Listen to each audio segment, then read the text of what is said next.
Is Iran's so-called ghost general really back? A senior commander of the Islamic Revolutionary Guard Corps has resurfaced after weeks of death rumors. The mystery around Ahmad Vahidi has now taken a sharp turn. He was reportedly spotted in Tehran, ending speculation about his disappearance. Iran's Brigadier General Ahmad Vahidi was seen at an official state event after being months away from public view. From rumors of death to a public appearance at a solemn gathering, Islamic Revolutionary Guard Corps top boss was seen paying respects at a funeral ceremony of late Supreme Leader Ali Khamenei. A powerful Islamic Revolutionary Guard Corps Brigadier General has re-emerged in public view after weeks of death rumors. His sudden appearance has drawn widespread attention across the region. Iranian state media has released new images of IRGC's Brigadier General Ahmad Vahidi. The photographs appear intended to confirm that he is alive and active. The images show Vahidi attending funeral arrangements for the late Supreme Leader Ali Khamenei. He is seen taking part in the official ceremonies alongside senior Iranian officials. Vahidi was also photographed sitting near Ali Khamenei's casket during a private service in Tehran. His presence placed him among the country's top leadership during the event. The appearance comes after reports claimed Vahidi had not been seen publicly since February 8. His absence had fueled weeks of speculation and death rumors. Brigadier General Ahmad Vahidi is a senior figure in Iran's Islamic Revolutionary Guard Corps. He has held several key military and government positions over the years. Experts describe Vahidi as a hardline voice in Iran's security and negotiation policy. He is considered influential in shaping the country's strategic decisions.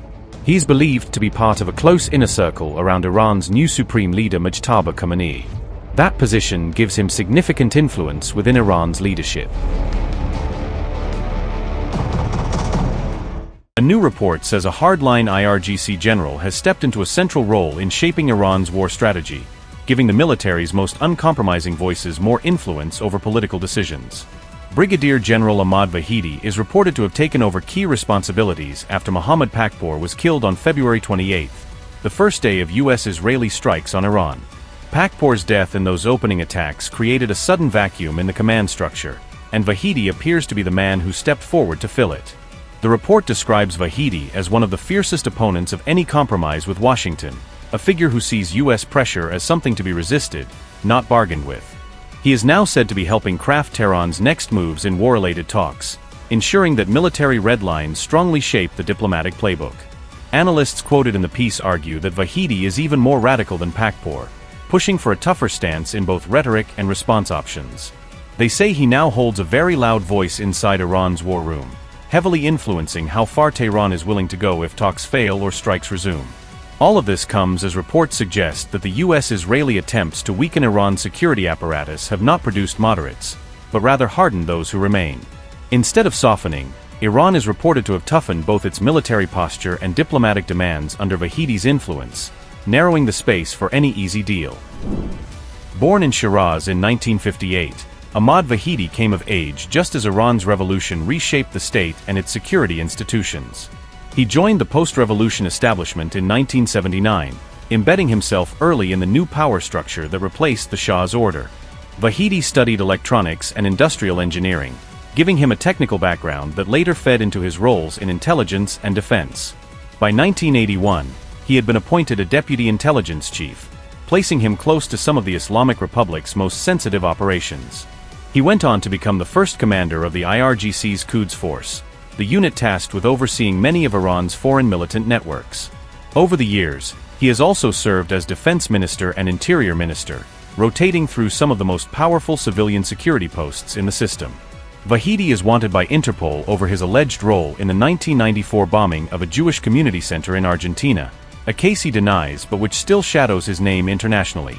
In 2022, the US Treasury sanctioned him over his role in cracking down on protests, further deepening his status as a hardline figure in Western eyes. Ahmad Vahidi is widely known as a fierce opponent of compromise with Washington. Vahidi is also seen as someone deeply committed to the core ideology of Iran's Islamic Revolution. Analyst Danny Citrinowicz has described Vahidi as both very dominant and radical, someone who tends to push for assertive, risk-accepting options. He says Vahidi appears to believe Iran should resume war if talks fail again, rather than lingering in a limbo of half measures and partial ceasefires. On May 21, Vahidi publicly warned that Iran's next response would transcend every border, hinting that future retaliation might not stay confined to the current fronts. He added that any fresh aggression would be met with devastating blows, language clearly meant to deter Washington and its allies from rolling the dice again. Reports suggest he has consistently backed hardline policies throughout the war period, pushing against concessions and arguing for maintaining pressure on U.S. forces and partners. Analysts say his influence has grown as the conflict entered its most dangerous phase, with leaders turning more to security men when the risk of miscalculation is highest.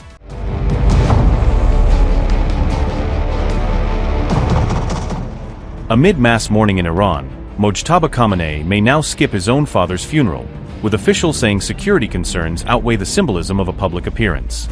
On July 2nd, Dr. Abdul Majid Hakim Elahi indicated that Mojtaba is unlikely to attend the main funeral ceremonies, preparing Iranians for an empty front row. Ali Khamenei's funeral rites will begin on July 4th, with the body later carried to Mashhad for burial on July 9th, in a tightly choreographed week of national grief. Elahi says it is security concerns that are keeping Mojtaba Khamenei from appearing in public, hinting that protection teams have vetoed his wish to face the crowds. His remarks come directly after fresh Israeli threats against Iran's new Supreme Leader, tying Mojtaba's absence to explicit talk of targeting him personally. Abdul Majid Hakim Elahi said, and I quote, "He wants to come out. He wants to meet people. But the security doesn't allow him. They said it is very dangerous and we cannot provide security for him. I think he will not come out." Unquote. Earlier, Israel's Defense Minister Israel Katz declared that Mojtaba Khamenei was marked for death, a rare and blunt threat directed at Iran's top leadership. In return, Iran has warned that any further threats or attempts against its leaders will draw a direct response, treating such language as a red line in the new power struggle.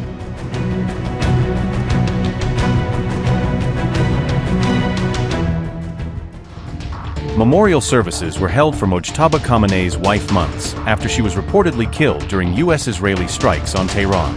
Images released by Iranian state media showed a memorial ceremony for Zahra Hadad Adel held in the Iranian capital. Iranian state media said family members, colleagues, and several senior Iranian figures attended the memorial service. Former Parliament Speaker Ghulam Hadad Adel, who is Zahra Hadad Adel's father, was seen attending the ceremony. State media said the memorial service was held on July 1st at Tehran's Farhang School. Mojtaba Khamenei was not seen in any of the images released by Iranian state media from the memorial gathering. The memorial comes as Iran continues holding ceremonies to honor senior figures killed during the recent conflict.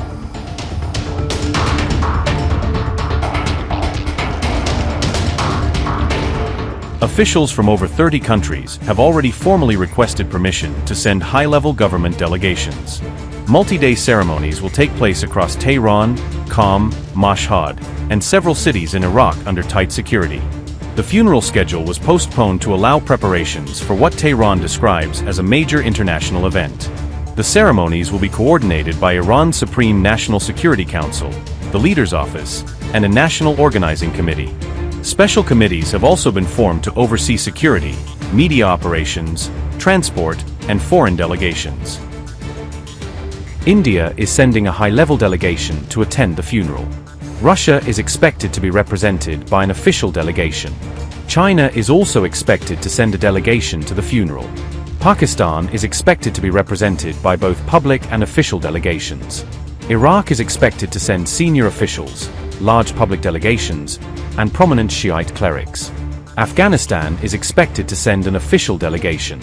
Syrian officials are expected to attend as part of an official delegation.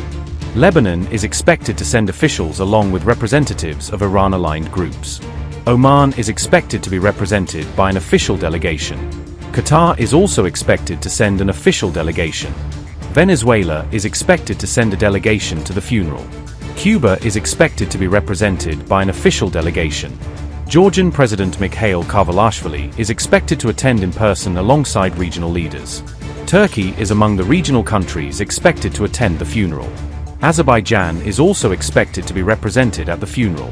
Armenia is likewise expected to attend with an official delegation. According to reports, the United States, Israel, the United Kingdom, France, and Germany are not expected to send official delegations.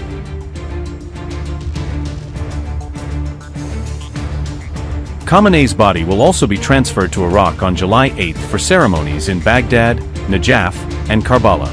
Iran says Iraq has established a national committee to organize the visit following high-level coordination between the two countries. Burial ceremonies are expected to take place in Mashhad on July 9 near the shrine of Imam Reza, according to reports.